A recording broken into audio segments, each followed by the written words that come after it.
This is the class Why for Gospels, and this is class 1, What is a Gospel? And this is video 3, the final video for class 1. Now, in this presentation, I want to talk about sources. We call our canonical Gospels the Gospels of Matthew, Mark, Luke, and John, but we really don't know who wrote them. Names were not assigned to these writings until sometime in the 2nd century, based on a few questionable traditions. So in all truthfulness, these are anonymous documents. Matthew, Mark, and Luke are called the Synoptic Gospels because they have the same basic outline for the life of Jesus. They all have Jesus beginning his ministry in Galilee, then expanding to the surrounding area, and then they all give a lengthy account of a single trip to Jerusalem, which of course results in Jesus' rejection, his arrest, and his execution. They also share a lot of other common material, though there are significant differences in details and particular emphases. In John's Gospel, which is very different than the other three, Matthew, Mark, and Luke, Jesus spends a good deal of his time in Judea, and he makes 3 trips to Jerusalem. The basic outline of Jesus' ministry in John is very different than in Mark, Matthew, and Luke. Few of the same stories appear in John that appear in the Synoptic Gospels. Now I can only summarize here the conclusions of extensive study and research and conclusions by scholars. The vast majority of New Testament scholars think that the first gospel written was the Gospel of Mark, and that Matthew and Luke had access to Mark when they wrote their Gospels. Either they had a copy of Mark's Gospel, or they at least had read Mark's Gospel, because they follow the same basic outline for the ministry of Jesus. If the author of John's Gospel knew of the Synoptic Gospels, he certainly didn't rely on them as sources for his own. Mark most likely relied on oral sources to compose his Gospel, though it is possible some of the stories that he incorporated into his Gospels were written down, but there is simply no evidence of it.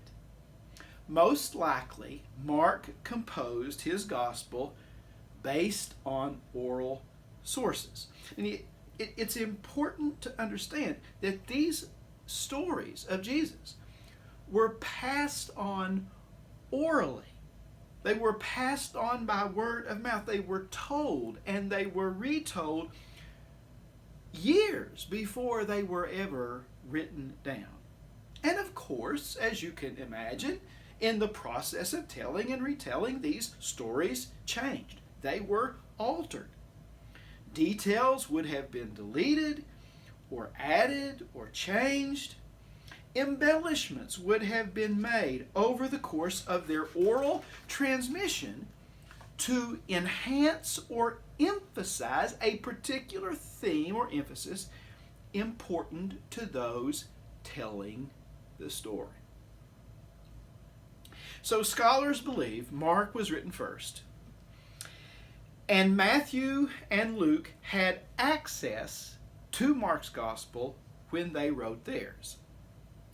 Now, scholars also believe that Matthew and Luke shared another source. They believe that Matthew and Luke had access to another source shared between them, which scholars simply call Q. Now, why do they call it Q? I'm not sure exactly, but most likely it comes from the German word that means source. They think this was mainly a sayings source, a source of Jesus' teachings and sayings, sort of like what we have in the Gospel of Thomas that was discovered among the Qumran documents. Now, the reason they think there must have been such a document, such as Q, a sayings source shared between Matthew and Luke, is that some of the sayings shared by Matthew and Luke are so much alike. I mean, sometimes the wording is almost exact. Scholars reason that such similarity could not have resulted simply from oral tradition. And so they postulate a written source. Matthew and Luke, they believe, had a written source of the sayings of Jesus available to them when they wrote their Gospels. And then, too, Matthew and Luke have unique material not shared by the other Gospels. I mean, for example, the parable of the father and the two sons in Luke 15. We commonly know it as the parable of the prodigal, though it really is the parable of the father, the prodigal, and the elder sons. The father and his two sons. That parable is unique to Luke. It's hard to believe that the author of Matthew, had he known about that parable, would have omitted it.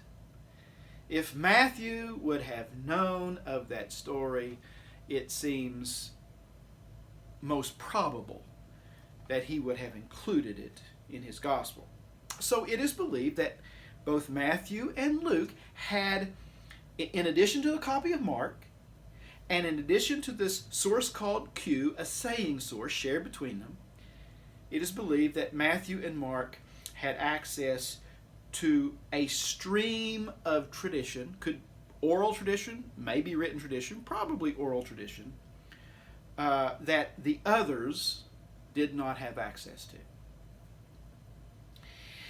It is generally believed that the author of Mark composed his gospel in the late 60s or early 70s, just before or perhaps during or maybe after the Roman war against the Jews that decimated Jerusalem, destroying the temple. It's believed that Matthew and Luke composed their gospels at least a decade later, maybe 2 to 3 decades later. John's gospel was the last to be written around the turn of the century or later. So to summarize, Mark's gospel was written first, late 60s, early 70s. Mark composed his gospel mostly from oral sources, stories that had been told and retold and retold, and Mark, from those stories, put together a basic outline of Jesus' ministry. Mark's gospel was the first gospel.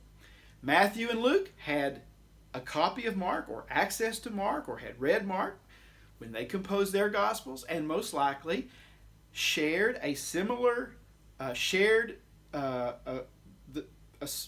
the source known as Q, a saying source between them of teachings and sayings of Jesus. And then Matthew and Luke each had access to a stream of tradition unique to their community.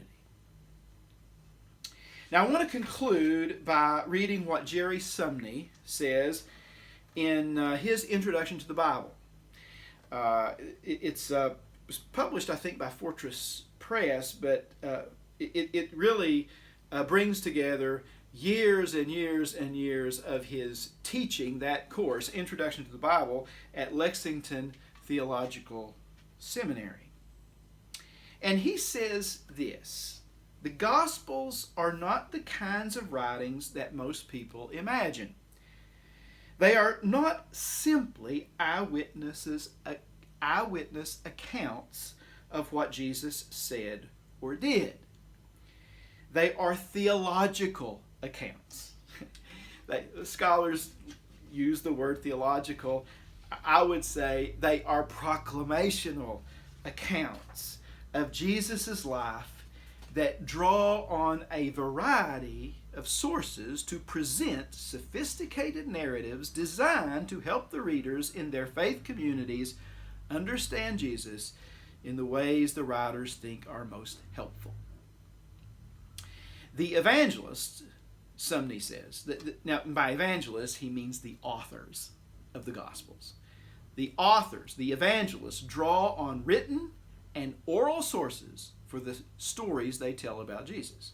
They know that the same story can yield many meanings, so they work to limit those meanings by the ways they shape their accounts of events in Jesus' life. And he concludes by saying that an objective account of the life of Jesus is impossible. An objective account of the life of Jesus is impossible, just as it is of any life. I mean, even today, think about it. Anyone who writes a book about someone, what they say about that person or what they don't say about that person, what they say about that life or what they don't say about that life is shaped by the meaning and the interpretation they give that life. So we don't have an objective account of Jesus' life and ministry. What we have are 4 different interpretations of the ministry and meaning of Jesus written to specific communities of faith, reflecting in those accounts of what was important to those communities of faith.